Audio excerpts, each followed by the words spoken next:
Greetings, friends. My name is Jerrod Lowry, and I am your General Presbyter and Stated Clerk here in the Presbytery of Coastal Carolina.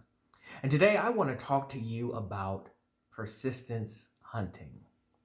Now, I know you are here for officers training, and you might be thinking to yourself, well, what does persistence hunting have to do with officers training? You don't have to buy what I'm selling, but I invite you to try it on, and let's see if it fits. Persistence hunting, I understand, is an ancient technique used by our foreparents to hunt something that was faster than they were, that was stronger than they were, that may have been bigger than they were. A group of hunters would get together and they would follow the tracks of the prey, and the prey would ultimately see them and scurry off. But the hunters were persistent, and so they would continue to track after the prey, and the prey would scurry off again. And this would happen over and over again until the prey was just too exhausted to run away. And the hunters would then have what they needed to feed themselves and their community.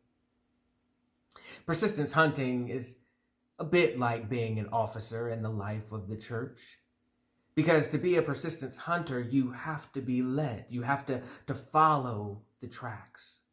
And to be an officer in the life of the church, we are those that are called to be the spiritual leaders for our communities. We must follow the tracks of the one that we follow. Jesus in Scripture has a conversation with Nicodemus at night where he says, "The Spirit blows where she wills."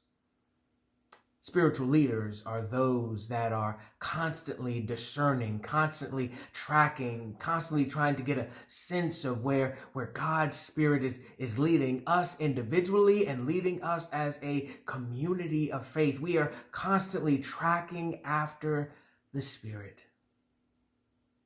To be a spiritual leader, to be an officer in the life of the church, we also realize that it's something that we can't do alone. It's a communal effort, just like persistence hunting. To be an officer in the life of the church, in the Presbyterian Church USA, we all take a vow to be colleagues in ministry. Teaching elders, ruling elders, deacons, we all take the vow saying that this is a communal effort. Together, we will be the spiritual leaders for the congregation that we are called to serve. So friends, there is some overlap between persistence hunting and being an officer in the life of the church.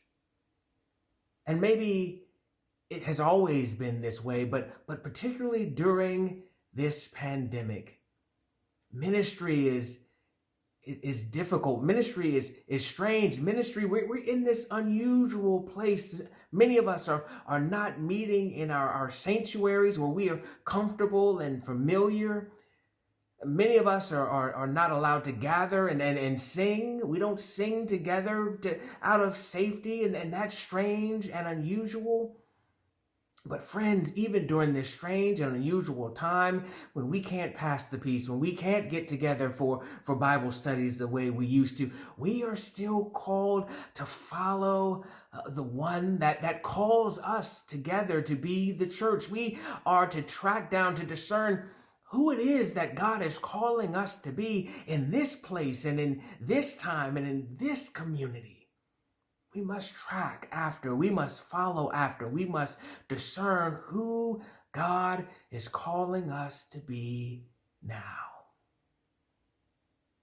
Persistence hunting is a little different than just driving to your favorite fast food restaurant and ordering off the menu.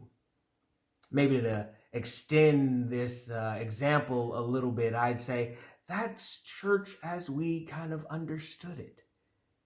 We hung up our shingle saying we were the Presbyterian church right here. We opened the doors and we waited for people to come in and be among us and be a part of what we were doing and what we were being called to do. But now more than ever, We have to be those that are sent out. And the question is, what is it that God is calling us to do? What is it that the Spirit is leading us to do as we go out to be God's people in the world today, in the midst of this pandemic? Because we are still called to ministry. I know we can't meet in our sanctuaries, but we are still called to be the people, the disciples of Christ. And friends, if we look around, there are people that are still hungry, and we are still those that are called to feed. If we look around, there are people that are still without shelter, still homeless, and we are those that are called to address the needs, to shelter our sisters and our brothers in our community.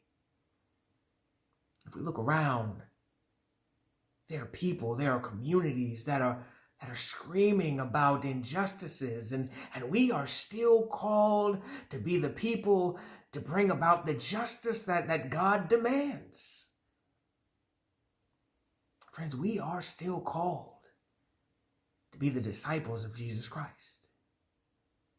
Even when we can't do what we usually do in the ways that we normally do them, the ways that we've always done them. What we need now for this day, for this time, are persistence hunters, are spiritual leaders, officers in the life of the church that are encouraging and imploring, pushing even the church to say, I believe I see tracks of the Spirit going this way. And leading the church that way, even when the response is, well, but we've never been that way before. And yet the response that we must offer is, yeah, this is going to be new. This is going to be different. This is going to be strange, and it may be hard. But we follow the one who calls us. So my friends, know that you have been called for a time such as this. You have been called for the ministries that lay ahead of you. You have been equipped for the work that you have been called to do for the kingdom. My sisters and my brothers, go. Go boldly, understanding, believing, knowing that you have been called.